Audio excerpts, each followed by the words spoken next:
In Gravity Flow 3.1, we've introduced a new feature called the choice routing step. And this allows you to build workflows within a workflow. In the past, a lot of people have been using conditional logic to solve stuff like this. It gets kind of messy. It's not as organized, and you can kind of lose control of it if you forget where you put your conditional logic.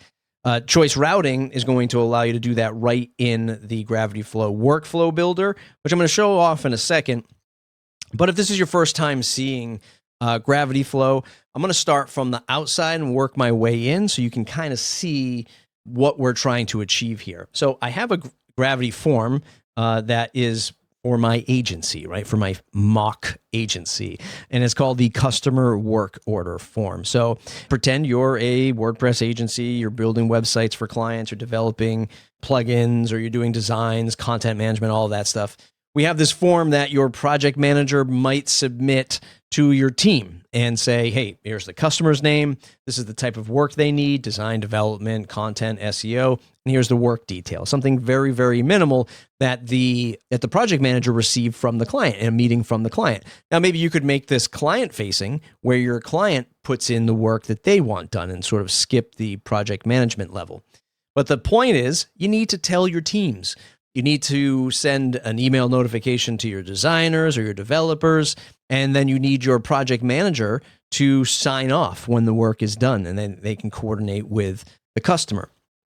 And what Flow will do is create those steps that trigger Gravity forms to talk to other people in a sense, and let them say, here's the work, and when you're done with that work, let us know and we'll notify the next person in line. So you can get this nice workflow inbox that you can either look at inside of the WordPress dashboard, or you can see it right here in your front end of your WordPress site. You can kind of build yourself a little intranet, a little application, if you will, of your project management. So I see this one contact form that I submitted. The form is the customer work order. It's submitted to me, or I submitted it, I should say. And if we click on it, we can see who the customer is, the type of development work that they need, or the work that they need is development work, and then the work details. They need development work. Obviously, we're going to have a little bit more details in your own form, but the point is I can log in as a project manager, or I can create a portal with WordPress for my project management team, for my editors. Think of your business and insert that person there. And they can see the work that is in front of them. They can see who it was assigned to, and then they can say, well, I don't know if I want this work to happen, or if I do want this work to happen, let's approve it and let's let it move forward. So you get this nice little dashboard. And as a project manager, I have access to either write a note in here that says, I don't think the customer is ready for this work, or this is going to be billed at $5,000 or whatever the number is. And then I have the choice to either approve it or reject it. And in this case, I'm going to say, yes, good to go, and then approve it. And that's going to track it in our task timeline so we can always see what's happening with our workflow. And then if I have things happening after I approve it, the workflow will then branch out and do other things. So that's what the front end of it looks like. That's the goal of what we want to happen with a Gravity Flow.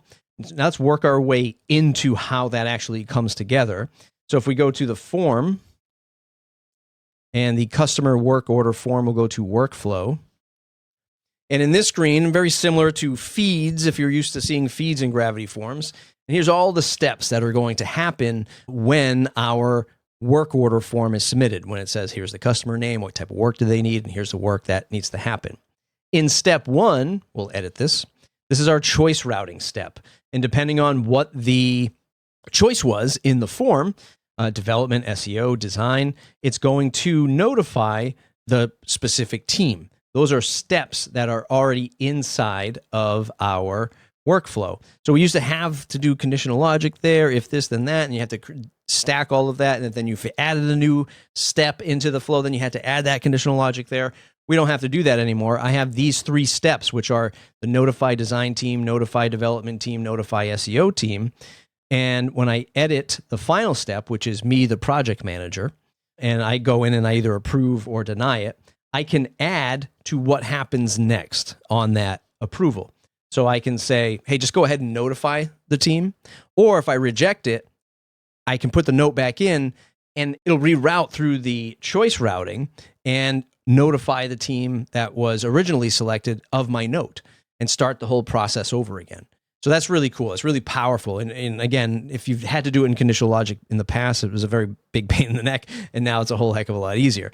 So choice routing, that's just the surface level, but very powerful now inside of Gravity Flow 3.1. Check out the blog post linked wherever you're watching this video. Go to gravityflow.io and check that out as well. Gravityforms.com. If you like today's video, thumbs up, subscribe to the channel if you want more. We'll see you in the next one.